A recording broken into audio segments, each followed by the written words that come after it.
자, 반갑습니다. 신지연에듀에서 보관학론 맡고 있는 변달수라고 합니다.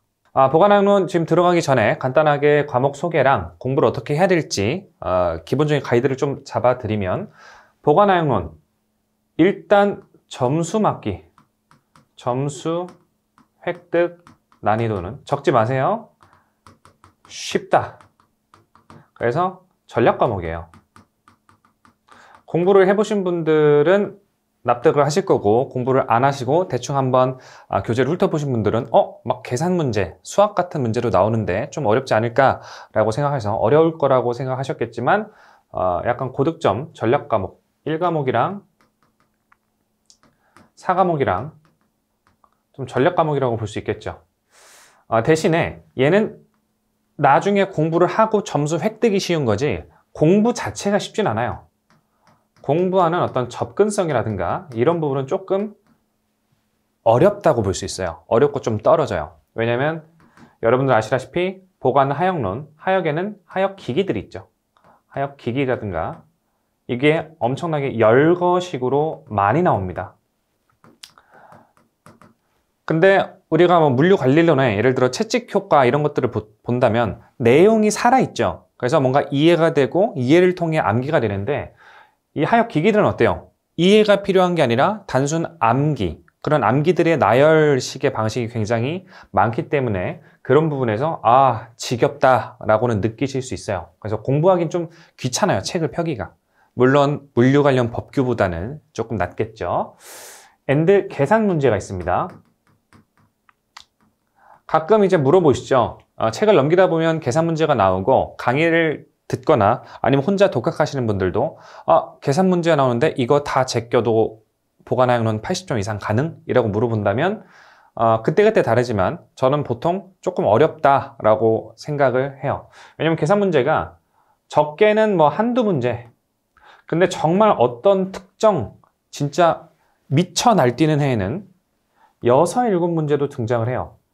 요런 정도로 출제가 되면 계산 문제를 아예 다 버려버리면 고득점을 맞기가 어렵겠죠. 물론 한두 문제 출제되는 해라고 한다면 어느 정도 뭐 이거 다 버려도, 계산 문제 유형들 다 버려도 고득점을 맞을 수 있을 거고요.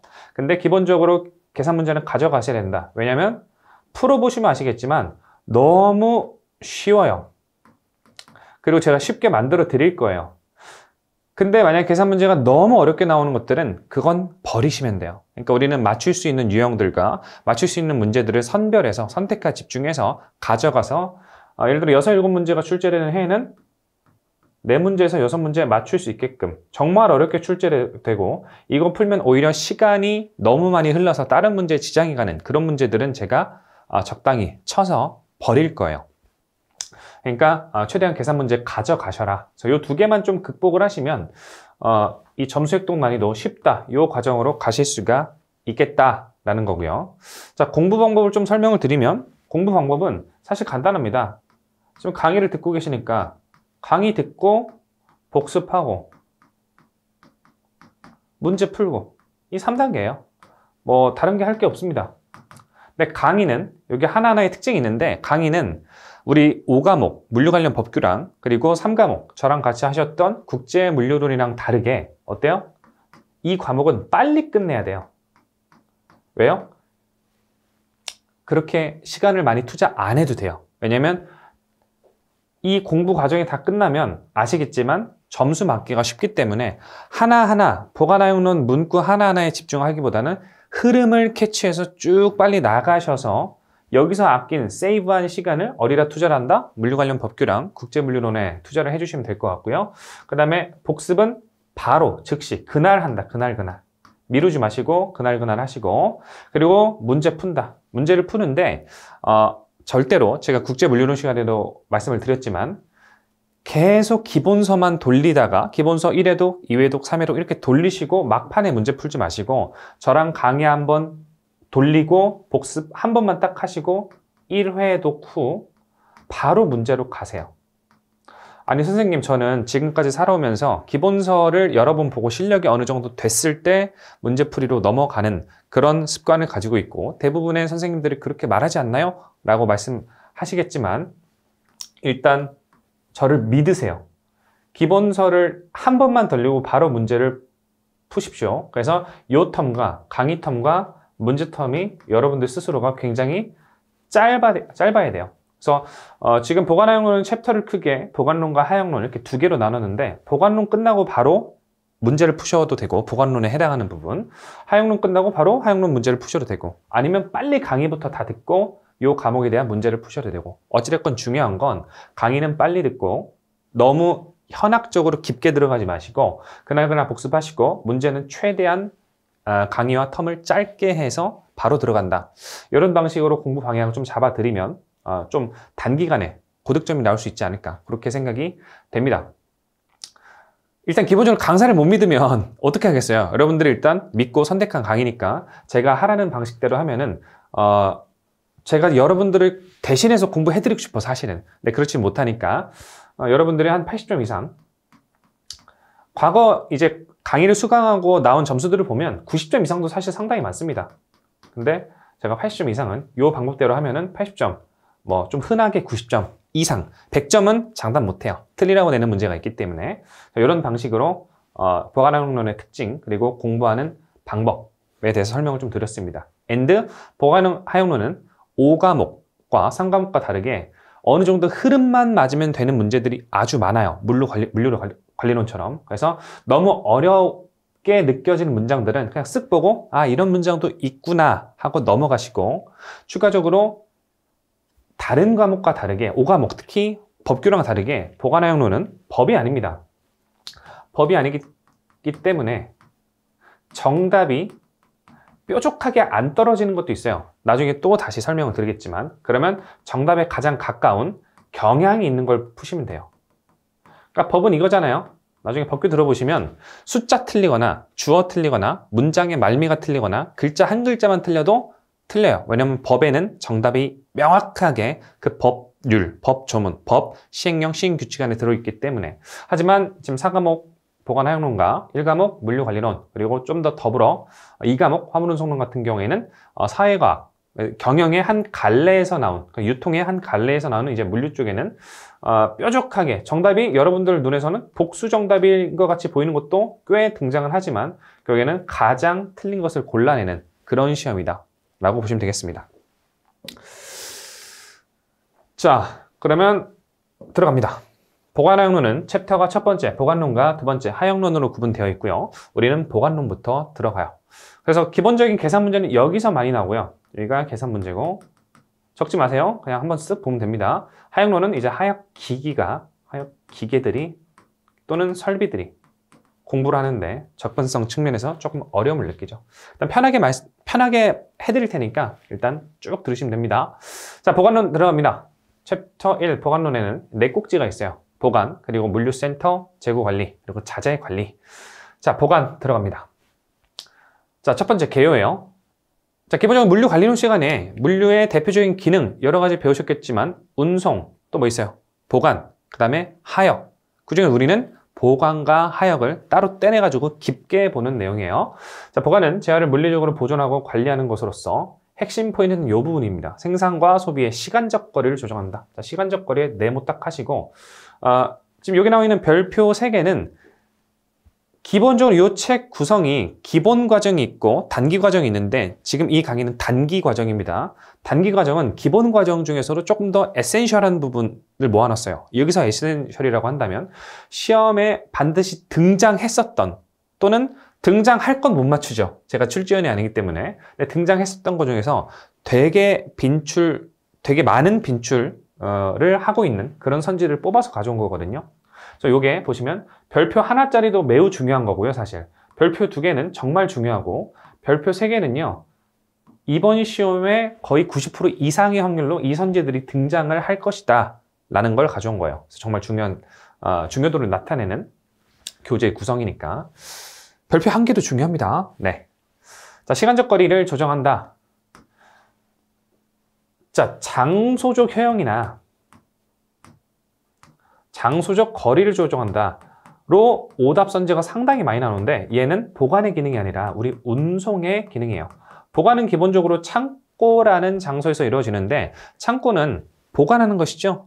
어떤 A 지점에서 B 지점으로 창고에 둔다고 해서 이게 이동할 수 있나요? 이동이 안 돼요. 그래서 보관의 기능을 두고 장소적이라는 말과 엮으면 어때요? 틀린 선지가 되죠. 보관은 시간적 거리 또는 시간적 효용을 창출하는 기능이 있습니다.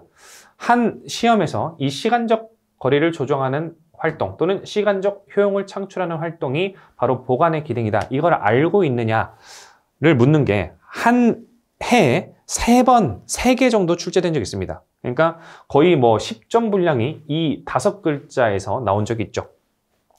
자, 보관의 특징. 과거 보관은 단순 저장 기능 중심이었으나 현대에서는 라벨링, 재포장 등 유통 지원 기능이 강화되고 있다. 그러니까 과거에는 그냥 단순히 창고에 짱 박아두고 이런 재고를 충족시키는 그런 기능이었다면 이제는 어떻게 된대요?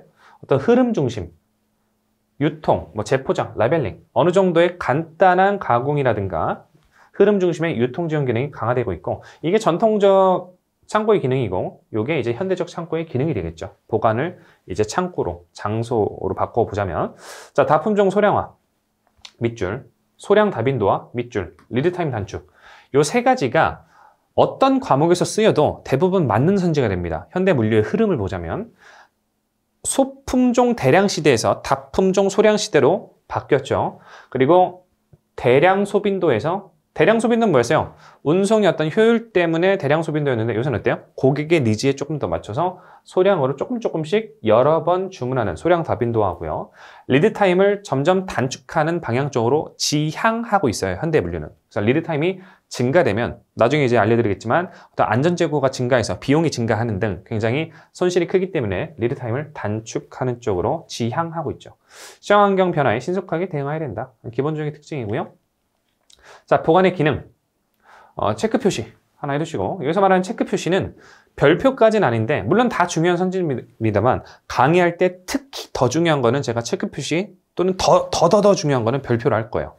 그럼 여러분들이 뭐 체크 표시가 요거면 요거로 표시해야 되고 여러분들의 체크 표시가 요거면 요거로 표시해야 되고 여러분들 편하신 대로 자, 보관에 다양한 기능이 있습니다. 보통 보관활용론의 1번 문제가 보관의 기능이 아닌 것은 이렇게 물어볼 때가 많아요. 그걸 대비하는 거죠. 재화의 물리적 보존과 관리 기능. 자, 그리고 생산과 소비의 시간적 거리를 조정한다. 시간적 거리 조정 다시 한번 등장하게 되네요. 자, 생산한 시점은 5월이야. 근데 우리가 소비자들이 5월 달에 생산했다가 5월 달에 니즈가 있는 건 아니죠. 6월 달에 니즈가 있을 수도 있고 8월 달에 니즈가 있을 수도 있고 근데 그거 생산의 시점과 소비의 니즈가 발생하는 시점을 조정하는 게 뭐다? 보관을 통해서 그걸 조정한다. 그리고 생산과 판매 물량, 조정 및 완충 기능, 그리고 세금 지불 연기 등 금융 역할. 여기는 괄호 열고 보세구역이라고 적어두세요. 상과목에서 배우셨겠지만 보세구역은 창고인데 여기서 특히 보세 창고입니다. 보세 창고. 같은 창고인데 관세를 내지 않은 상태에서 잠깐 보관하고 있는 외국 물품을 보관하고 있는 창고예요. 그래서 여기 들어간 외국 물품은 관세 등을 약간 지불 유예하고 있는 상태인 거죠. 자, 6번. 운송과 배송을 원활하게 하는 기능. 자, 수배송을 원활하게 하는 기능. 자, 수송은 뭐였어요? 우리 화물 운송론에서. 거점과 거점을 대량 운송하는 간선 운송이 바로 수송의 개념이었고, 물류 거점에서 니즈가 있는 곳으로 고객한테 단거리로 조금씩 보내는 게 뭐였어요? 지선 운송. 지선 운송 즉 배송이었죠. 그럼 요 간선 운송에서 거점에서 한 거점으로 움직이고 여기서 결국에는 니즈가 나올 텐데 그 니즈가 나올 동안 여기서 뭐 하고 있어야 돼요? 보관하고 있어야 되겠죠. 그래서 결국에는 수송과 배송 사이에서 그 각 수송 배송 사이를 원활하게 하는 기능을 뭐가 한다? 보관이 하고 있다. 자, 제품의 집산, 집합과 해산, 구분, 조합, 혼재, 분류, 혼합, 검사 장소 기능을 하고 있고요. 재고를 보유해서 고객 수요에 대응해서 고객 서비스율을 높이는 기능을 하고 있습니다. 재고량이 즉 평균 재고가 많을수록 품절률이 떨어지고 품절률이 떨어진다는 건 빼고도율이 떨어지고 빼고도율이 떨어진다는 건 결국 뭐예요? 고객 서비스율이 증가한다는 거죠. 자, 장소적 효용은 운송의 기능이다. 얼마나 중요하면 제가 이렇게 별표도 해놓고 해놨죠. 그러니까 보관을 두고 장소적 효용을 창출한다 라는 선지가 최다 빈출입니다. 이 챕터에서. 자, 보관의 원칙. 얘는 별표예요. 별표. 다시 한번 별표. 그리고 이제 여담이지만 제가 책을 구성할 때 동일한 선지를 어떤 선지를 보면 동일한 내용이 이거 위에 문장이랑 밑에 문장이랑 동일한 거 아니야? 라고 느끼시는 것도 있을 거예요. 근데 그거는 맞습니다. 동일한 내용인데 출제자들마다 제가 지금 이 교재에 나타난 게 대부분 출제 선지들을 15년 또는 15년 이상의 물류관리사 기출 선지들을 쫙 참치 해체쇼 마냥 쫙 해체한 다음에 다시 재조합했어요. 그래서 강사의 어떤 의견이 들어간 게 아니라 거의 전적으로 출제자들이 좋아하는 선지를 바탕으로 구성한 게 제 교재거든요. 그래서 동일한 선지 같은 경우에는, 그러니까 동일한 내용의 선지 같은 경우에는 왜 그렇게 구성했냐면 같은 내용이라 할지라도 출제자들마다 표현하는 방식들이 달라요. 그래서 그런 같은 내용인데 표현 방식이 다른 것들을 여러분들한테 많이 보여줌으로써 그 실제 시험의 어떤 적응력을 길러드리기 위해서 넣은 거니까 이거 중복 문장 아니야? 라고 생각하지 말고 같은 내용인데 이렇게 출제자들마다 다르게 표현을 했구나 라고 받아들이시면 될 것 같습니다. 자, 다시 선입선출의 원칙입니다. First in, first out이죠. 먼저 입고한 물품을 먼저 출고하는 것으로서 제품 수명 주기가 짧은 경우. 자, 짧은에다가 동그라미. 자, 신선식품이라든가 편의점 또는 우리 마트 가면은 우유나 이런 것들은 유통기한이 짧으니까, 즉 제품 수명 주기가 짧기 때문에 유통기한이 짧은 건 앞에다 놓죠. 그래서 우리 주부님들이나 저같이 자취하는 애들은 어떻게 해요? 자취하는 분들은 뒤에서 가져가죠. 왜냐면 우리는 직감적으로 앞에 있는 것들이 유통기한이 짧아 라고 생각하니까 사실은 보관의 원칙에서는 매우 잘못된 그런 유저죠. 자, 어찌됐건 선입선출의 원칙은 제품 수명 주기가 짧은 경우에 먼저 입고한 경우를 먼저 출고한다. 그래서 이 경우에 많이 쓰인다. 요게 이제 요렇게 해서 오답선지로 등장을 하게 되고요. 자, 2번 통로대면 보관의 원칙. 입출고를 용이하게 하고 효율적으로 보관하기 위해 통로의 직각으로 대면한다. 밑줄. 통로의 직각으로 대면. 자, 보관함으로써 작업의 접근성을 강조하는 원칙이다. 자, 기본적으로 창고를 보면 요렇게 렉이 있고 여기 뭐 출입문이 있을 수도 있고 여기에 입고장이 있을 수도 있고 여기에 출고장이 있을 수도 있고 여기에 출고가 있을 수도 있고.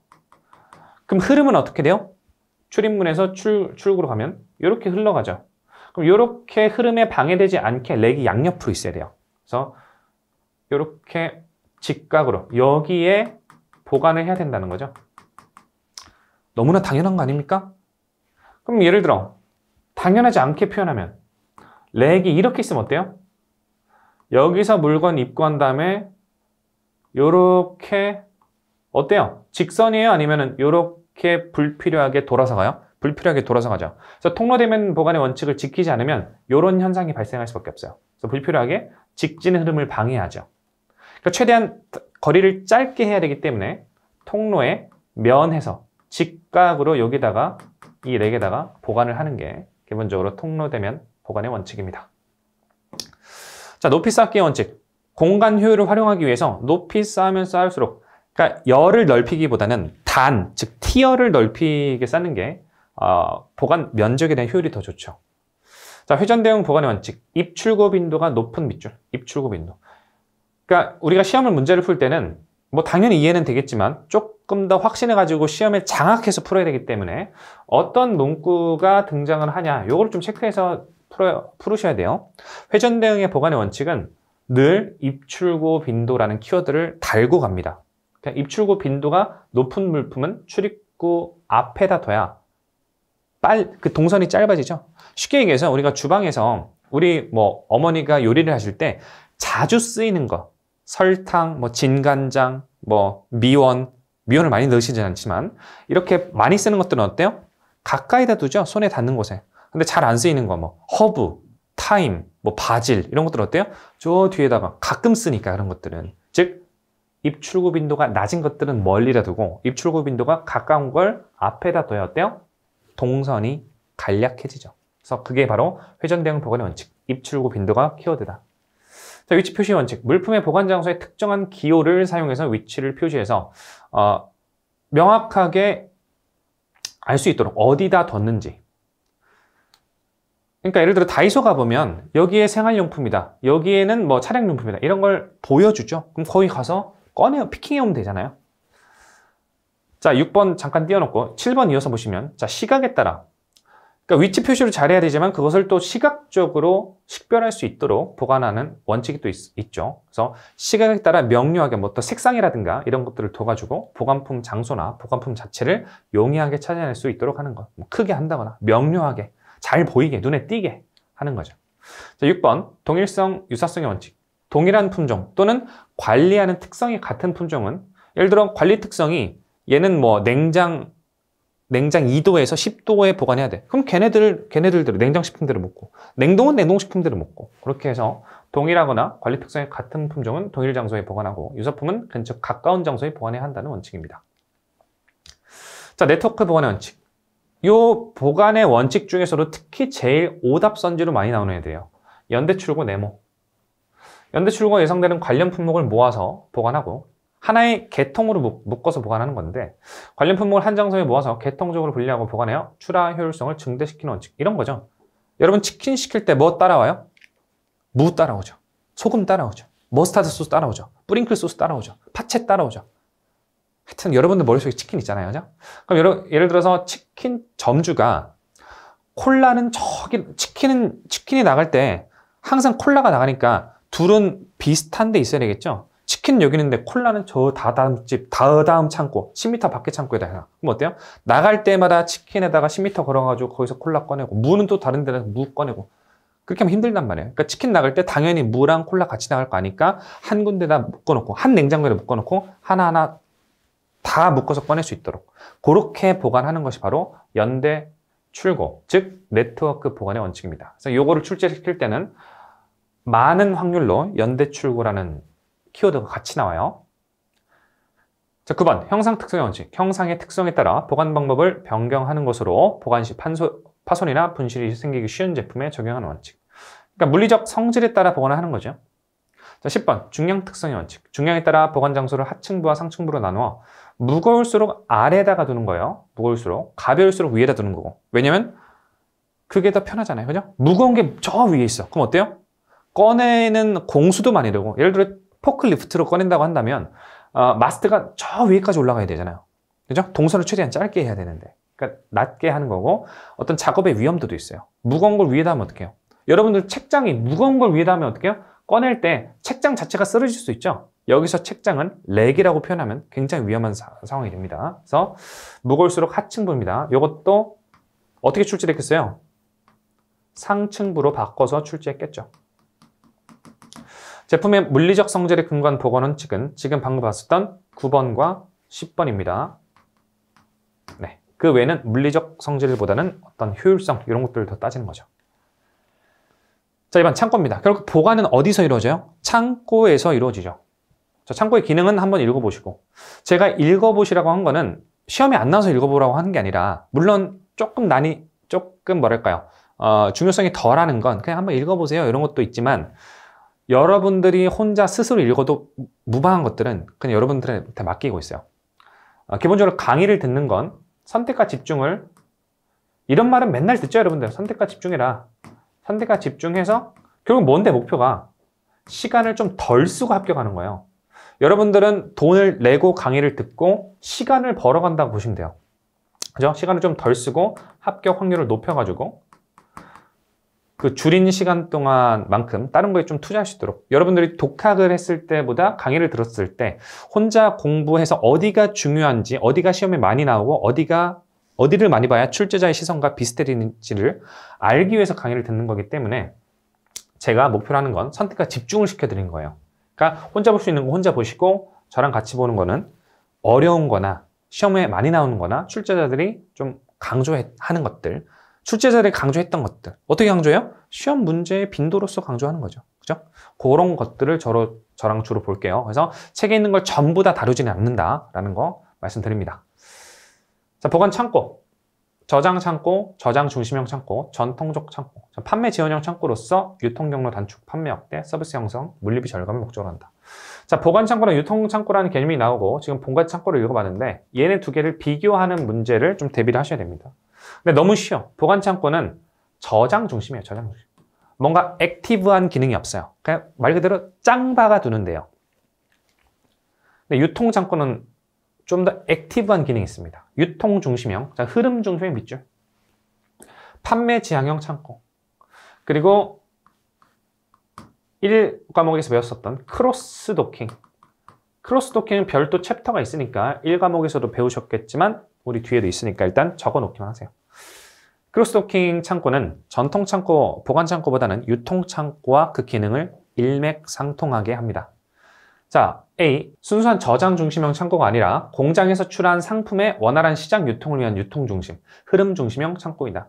그러니까 현재 창고는 단순히 짱 박아두는 게 아니라 어떤 수배송의 연계라든가 어떤 도크로스의 기능이라든가 크로스 도킹이라든가 이렇게 흐름을 빨리 진행해서 어떤 재고 회전율도 높이고 보관 효율도 높이고 면적 효율도 높이고 평균 재고량도 낮춰가지고 어떤 재고 유지 비용도 낮추고 그런 기능을 하는 게 바로 현대적 유통창고로 보시면 되겠죠. 유통창고는 생산된 제품의 집화 및 배송 기능을 갖춘 창고로 화물의 보관, 가공, 재포장 등 그러니까 전통 창고에서는 안 하지만 유통 창고는 뭐예요? 보관은 당연히 하고 창고니까 and 일정 부분의 가공과 일정 부분의 어떤 그 화주의 화물에 대한 가치를 보존할 수 있을 정도의 어떤 재포장이라든가 보수 작업 같은 것들을 수행하죠. 자, 특징. 상품을 원활하게 배급하기 위해 소비 지역에 두는 저장 창고이며 원자재보다는 최종재 소비재 네모, 최종재 소비재. 결국에는 이미 완성품, 완제품들이 주로 유통창고의 대상이에요. 왜? 유통창고를 한번 찍었다가 바로 고객한테 쏴줘야 되기 때문에 최종재 또는 소비재, 즉 완제품이 주요 대상 화물이 되겠고요. 원자재는 어때요? 원자재의 개념이 뭐예요? 원료와 자재죠. 뭐예요? 생산 공정에 투입되는 걸 대기하고 있는 애들이에요. 언제 투입될지 알아야 몰라요? 몰라. 기본적인 원자재는 뭐 철강 뭐 이런 것들이 많기 때문에 상당히 장기간 보관을 하게 됩니다. 그래서 원자재는 어디예요? 보관 창고의 주요 대상이 되죠. 그죠?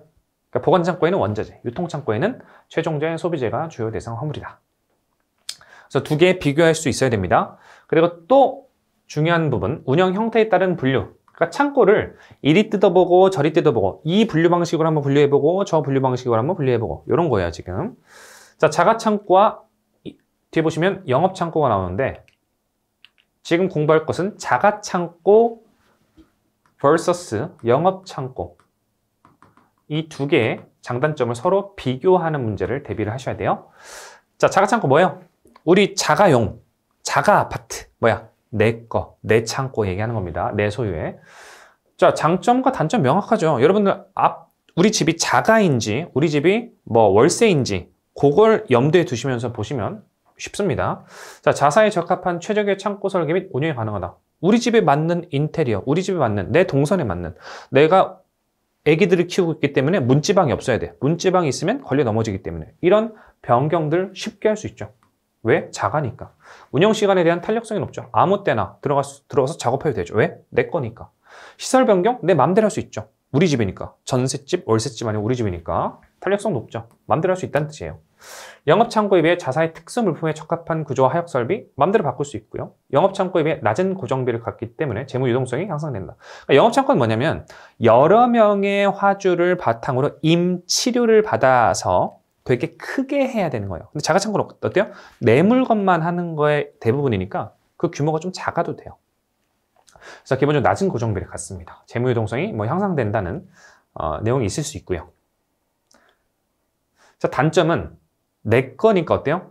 창고 건설할 때 내 거니까 내가 돈 주고 지금 월세를 내는 게 아니라 아예 사야 되잖아요. 그러니까 설비 투자나 이런 비용이 막대하게 초반에 들어가겠죠. 그리고 상품의 수요 변동에 대한 탄력적인 대응이 어렵죠. 왜요? 이만큼 지어놨어. 이만큼 예를 들어 냉동 창고를 지어놨어. 왜? 우리는 아이스크림 공장이고 아이스크림을 유통해. 그러면 여름에는 이거 꽉 차겠죠? 그죠? 여름에 유통이 많이 되니까 아이스크림이. 근데 겨울에는 어때요? 요만큼만 차겠죠. 요만큼만. 왜요? 겨울에 아이스크림 안 먹잖아요. 그럼 요만큼이 유유로 남으면 이걸 어떻게 할 수가 없어. 왜? 자가창고니까 남한테 월세 주기도 그렇고 좀 그래. 그러니까 이런 부분에 대한 탄력적인 어떤 조정이라든가 이런 게 힘들어요. 자, 자가창고의 단점은 영업창고의 장점이 되고요. 영업창고의 단점은 자가창고의 장점이 됩니다. 서로서로 달라요. 자, 영업창고는 뭐예요? 내 창고라기보다는, 그러니까 화주 입장에서는 내 창고는 아니고, 창고 주인 입장에서는 내가 지어서 여러 명의 화주 섭외해가지고 임치료 받아가면서 걔네들 물건 보관해주는 거예요. 자고 창고에 비해 계절적 수요 변동에 탄력적으로 대응할 수 있어 비수기에도 효율적인 운영이 가능하다. 여기는 여러 명의 화주를 받으면 되니까, 예를 들어서 이 화주가 이렇게 빡세게 보관하다가 나중에 좀 비수기가 왔어요. 그럼 다른 화주 거 받아버리면 돼. 예를 들어 여름에는 아이스크림 유통하는 유통업체들 거 막 보관해주다가 겨울에는 수요 없죠? 그럼 아이스크림 업체들 거 말고 뭐 하면 돼요? 붕어빵 업체들 따뜻한 거 이런 거 보관해주면 되죠.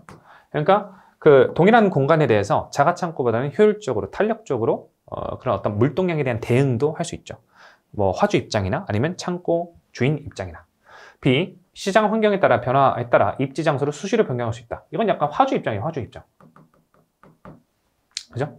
내가 인천항 창고를 이용하다가 이제 부산항으로 수입이 많이 들어와. 그럼 부산항 쪽으로 옮겨버리면 돼요. 왜? 어차피 내 거 아니니까. 월세 인천에 살다가 내 부산으로 이직이 됐어. 그럼 부산 월세 구해버리면 되죠. 자가면 어떻게 돼요? 자가 아파트면.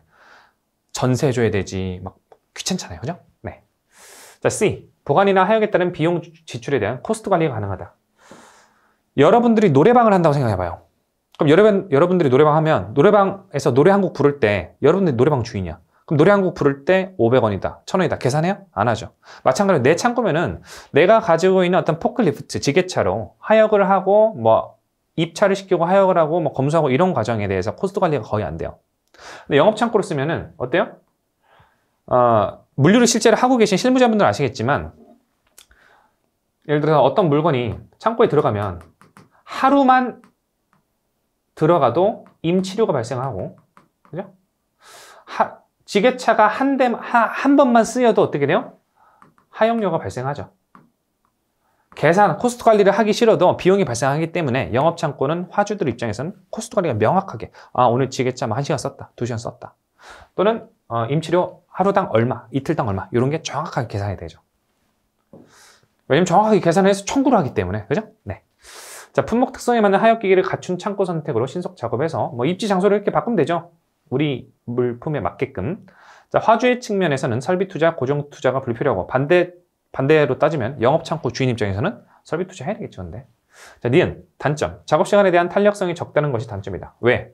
이거 화주 입장이죠. 화주 입장에서는 내 창고는 아니잖아. 내 자가 창고는 아니기 때문에 그 창고 주인한테 허락받고 해야 되니까, 창고 운영인한테. 자, 자사 품목에만 적합한 창고 설계는 어렵죠. 내 게 아니니까, 자가가 아니니까 맨날 월세 살거나 이러면 어때요? 뭐 못 하나 박으려고 해도 집주인한테 죄송한데 저 에어컨 설치해야 되는데 실외기 설치해도 되나요? 이렇게 물어봐야 되고, 그죠? 그런 거죠. 자, 임대 창고 같은 경우에는 약간 월세 말고, 좀 영업 창고는 약간 월세 정도 개념으로 보시면 조금 적합하고요. 임대 창고는 전세 정도 개념으로 보시면 좀 적합해요. 뭐 자동차로 따지면 자가는 자가용, 영업 창고는 쏙 하나 뭐 하루 빌리는 거 있죠. 그런 것들. 그래서 월 단위로 계산하거나 일 단위로 계산하거나. 임대 창고는 좀 장기간으로 리스 자동차 개념, 이렇게 보시면 돼요. 자, 특정 보관시설을 임대하거나 리스하여 물품을 보관하는 창고 형태. 니은 리스 창고는 기업이 보관 장소를 리스하는 것으로 영업 창고의 단기적 임대와 자가 창고의 장기적 계약 사이의 중간적인 성격을 갖고 있죠. 장점, 낮은 임대 요금으로 보관 공간을 확보할 수 있다. B. 임대 기간에 따라 사용자가 보관 공간이나 그와 관련된 재반 운영을 직접 통제할 수 있다. 전세 기간 동안에는 뭐 간단하게 자기가 하는 거죠. 뭐 고치는 것도 자기가 고치고. 자, 단점만 읽어보시면 되고. 자, 임대 창고는 좀 중간적인 성격이라서 얘가 시험에 많이 나온다기보다는 앞에 보셨던 영업 창고와 자가 창고를 비교하는 것부터 우선 잘 공부해 두시기 바랍니다. 자, 공공창고, 관공서 등이 공익 목적으로. 자, 관공서 등 밑줄 치시고. 공공창고는 민간 투자를 받아서 하는 거 아닙니다. 관공서 등이 하는 거예요. 자, 자가자동화 창고. 자, 자가창고의 기본적인 특성에 컴퓨터에 의한 정보 처리 밑줄. 그러니까 자가창고 플러스 정보 처리 시스템이 들어가는 거죠. 이에 대해서는 별도로 뒤에 스테이크 크레인이라든가 이런 거 공부할 때 같이 보도록 하죠. 자동창고로 도입하는 배경은 여러 가지 도입 배경을 책에는 적어놨지만 두 가지만 저랑 같이 볼게요. 지가 상승으로 인한 고층의 입체 자동화 창고가 필요하다. 그러니까 지가가 상승하니까 열을 넓힐 수는 없어. 열은 이제 옆으로 쌓는 걸 말하거든요. 옆으로 쌓으려면 어떻게 해야 돼요? 넓은 면적이 필요하죠. 그럼 넓은 면적이 필요하니까 어때요? 비싸죠. 그럼 높게 쌓아야 되는 거예요. 고층으로. 높게 쌓아야 면적 효율이 향상되죠. 그러니까 높게 쌓으려면은 인력으로 포클리프트나 이런 게 안 올라갈 수 있으니까 자동화 시켜가지고 뭐 어떤 뒤에서 나오는 이제 스테이크 크레인이나 트래버서 이런 것들을 활용해가지고 알아서 자동으로 할 수 있게끔 높은 곳까지 기계가 자동으로 입출을 할 수 있게끔 하는 게 바로 자동 창고죠. 자, 제조 부분의 자동화. 제조 부분은 자동화가 상당히 많이 이루어졌는데 그럼 제조가 돼서 판매 물류가 시작이 되면 어때요? 보관이나 이런 부분도 제조와 마찬가지로 속도를 맞춰줘야 돼요. 제조는 빨리빨리 되는데 보관 측면에서 어떤 입출구나 이런 게 느려. 그럼 어때요? 전체적인 소비자가 느끼는 리드 타임이 길어지게 되죠. 그러니까 그것들을 단축하기 위해서라면 제조 부분의 자동화와 마찬가지로 보관에서도 창고 자동화가 이루어져야 된다라는 겁니다. 자, 창고 설계 및 레이아웃 시 고려사항 쭉 한번 읽어보시면 되는 내용이죠. 어려운 건 없어요. 자, 직진성의 원칙, 화물 운반기기 및 작업자 등의 흐름, 돌아가지 말고 직진해서 결국 돌아가는 건 동선이 길어지는데 직진하는 건 동선이 짧아지니까 비용적인 측면도 이득이 있겠죠. 그래서 직진성의 원칙이고요. 자, 2번 역행 교차 회피의 원칙. 물품 운반기기 및 사람의 흐름 배치는 서로 교차하거나 역주행이 되지 않도록. 역주행이 되거나 교차하면은 물류의 기본적으로 그냥 요건 듣고 외우세요. 물류관리론이나 화물운송론이나 보관항론에서는 교차나 중복수송, 교차라는 단어 또는 중복이라는 단어는 물류의 비효율성을 나타내는 대표적인 단어입니다. 그러니까 어떤 물류 거점이 설치되거나 아니면 물류의 어떤 기능이 나오면 교차나 중복수송은 제거된다고 보시면 돼요. 물류 거점은 그런 것들을, 물류 비효율성을 제거시키기 위한 것들이니까. 어찌됐건 교차나 역주행하면 어떻게 해요? 사고 위험이 높아지죠. 그러니까 그렇게 안 되도록 하는 게 좀 어려운 표현으로는 역행 교차 회피의 원칙이라고 부르고, 자, 시험에 나온 건 이제 3번이었는데 임시보관 취급과 같은 동작이나 업무를 줄여가지고 화물 취급 횟수가 줄어들도록 해야 돼요. 1회 취급되는 하역량은 최대화시키는 게 원칙입니다. 뒤에 하역론을 보시면. 근데 하역량은 늘리되, 그럼 하역량을 늘리면 하역의 횟수는 줄어들게 되겠죠. 그죠? 네. 그래서 취급 횟수는 줄어드는 게 우리가 지향해야 되는 거고요. 취급의 량, 화물 취급 량 자체는 늘리는 게 또 우리가 지향해야 되는 겁니다. 자, 중력 이용의 원칙. 자체 중력을 이용해서 위에서 아래로 움직이도록 하고 무거운 곳은 아까 보관의 원칙에서 보셨듯이 하층부에 배치하는 것. 자, 물류동선의 패턴, 복도 및 렉 방향 등의 설계를 통해 작업 및 보관 효율을 높이는 것. 어떤 설비 간 배수 관계, 어떤 렉에 T11 파레트가 잘 할 수 있도록 그걸 고려해서 파레트 렉을 짠다거나 이렇게 하는 거. 모듈러의 원칙. 화물의 흐름 과정에서 높낮이의 차이를 줄여야 되겠죠. 줄여야 동선이 짧아지겠죠. 수직에 대한 동선도, 수평에 대한 동선도. 결국에는 동선이 짧아지는 게 비용의 절감으로 가는 거죠. 그래서 이 부분도 출제가 됐었고요. 뭐로 출제됐었겠어요?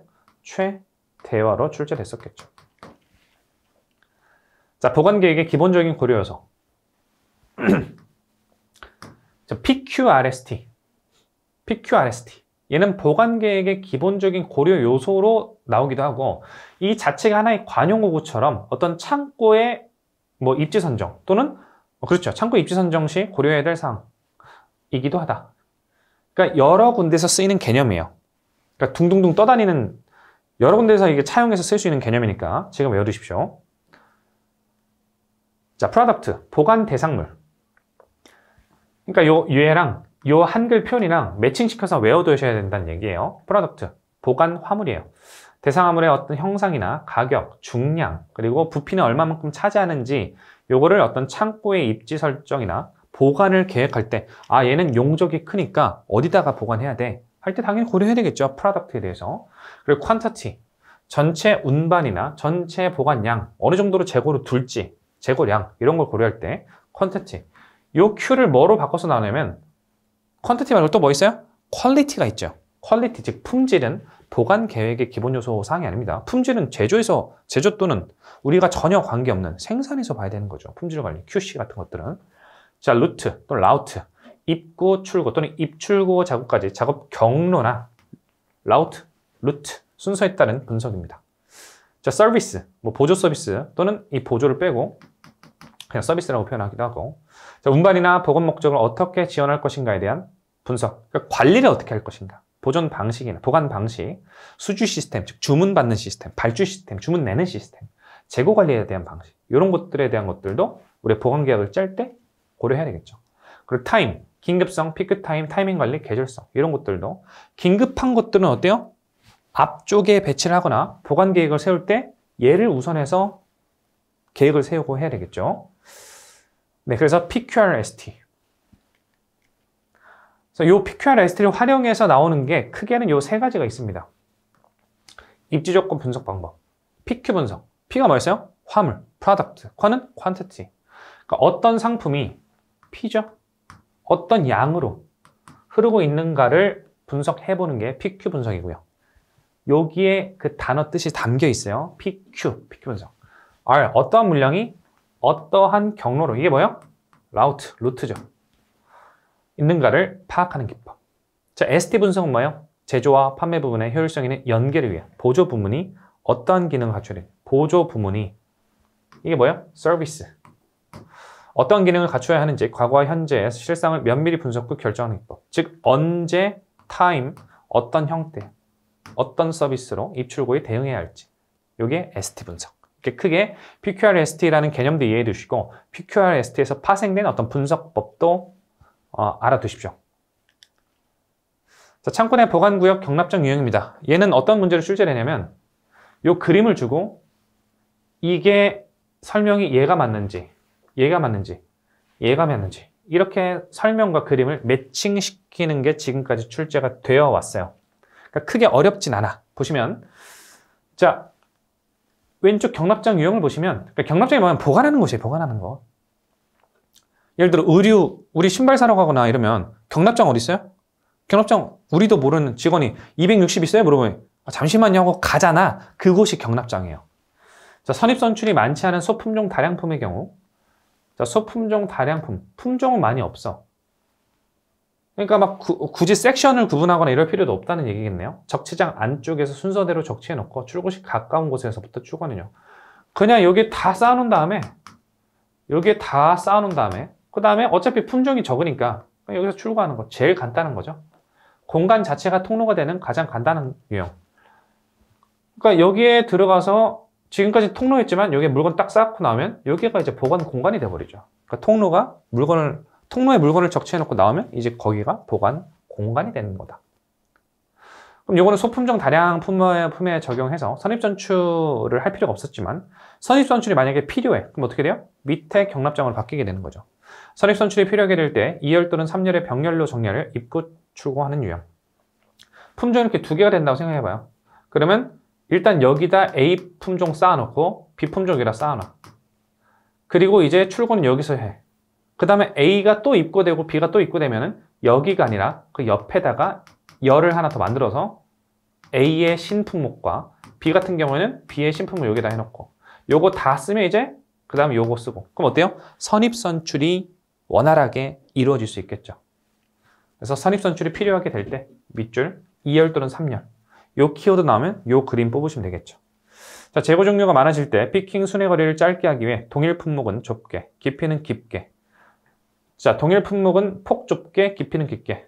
예를 들어 뭐예요? 편의점 음료 코너죠. 편의점 음료 코너가 뭐예요? 너무 많잖아, 종류. 소래눈, 뭐 있어? 맥콜, 콜라, 사이다도 뭐 칠성 사이다냐? 뭐 있어? 천연 사이다냐? 어때요? 품목이 이렇게 많으니까 동일 품목은 폭은 좁죠, 지금. 하나당 폭은 되게 좁잖아요. 근데 깊이는 어때요? 깊게 해가지고 여기다가 입고를 해놓으면 편의점, 저도 편도리를 해봤는데 편도리들이 여기다 입고 해놓으면 출고는 여기서 이제 손님들이 해가는 거죠. 대표적으로 편의점 음료 코너 생각하시면 되겠고 뒤에서 제가 렉을 알려드릴 때 설명드리겠지만 여기다가 저거만 두세요. 요건 적어두세요. 중력식 렉을 사용한다. 중력식 렉. 지금 모르셔도 됩니다. 일단 저거만 두세요. 중력식 렉. 처음부터 너무 다 알려고 하지 마요. 너무 다 알고 들으면 재미없잖아. 물론 농담이고 재미가 있으려고 우리가 공부하는 건 아니고 시험에 합격하려고 공부하는 건데 시험 공부할 때 시험 공부는 하나의 원이에요. 원. 무슨 얘기냐? 이게 아니라 시험권은 요겁니다. 그래서 우리는 여기서 투입될 수도 있고 여기서 투입될 수도 있어요. 그래서 한 바퀴를 다 돌아야만 전체적으로 원이 어떻게 생겼는지를 아는 구조예요. 그러니까 일단 1회 독을 빨리 해야 된다. 강의 빨리 들어야 된다. 자, 그 다음은 어때요? 물품을 대량으로 쌓아두면 피킹의 순회거리가 길어지므로 피킹장과 경납장을 분리하여 2단으로 적시하는 이유. 자, 밑줄. 피킹장과 경납장을 분리한다. 방금 제일 처음에 말했듯이 의류나 신발 같은 거 보면은 일단 피팅하는 곳과 거기 이제 피팅 도와주시는 분들이 잠시만요, 265 사이즈 제가 갖고 올게요 하는 것이 이제 피킹장 겸 재고장이 별도로 있는 거죠. 그럼 우리는 어때요? 의류 피킹은 어디서요? 거울 이렇게 대보고 그 의류 매대가 그냥 피킹장으로 보면 거기가 피킹장이고 점원이 갖고 오러 떠나는 곳이 바로 경납장이 되겠죠. 재고장. 그럼 여기 쭉 입고를 해놓다가 출고해서 여기 사람들이 다 주문해서 나가. 피킹해서 나가. 그러면 여기 구멍이 뻥뻥 뚫리면 이제 여기서 이제 갖고 오는 거죠. 대량 재고장에서. 네. 기본적인 재고장과 피킹장을 별도로 두는 것이고요. 여기서 한 차원 또 진보해두면 이런 게 나옵니다. 피킹용 선반 상단부에 예비 물품을 팔레트로 적치해 두었다가, 그러니까 여기는 예비예요. 예비. 예비. 선반 하단부가 비게 되면 상단부의 팔레트를 하단부로 옮겨놓고 상단부에 새 팔레트를 붙여놓는 이유. 그러니까 이제는 여기 자주 가기도 귀찮다 이거야. 기본적으로 피킹은 여기서만 이루어지고 여기서 피킹을 열심히 하다가 다 떨어지면 여기서 계속 보충을 하는 거예요. 여기서 계속 보충. 근데 여기도 왕창 떨어질 때 있잖아요. 그럼 여기서 대량으로 한 번에 또 여기를 꽉 채워놓는 거죠. 되겠죠? 자, 물리시설은 잠깐 쉬었다가 이어서 진행하도록 하겠습니다.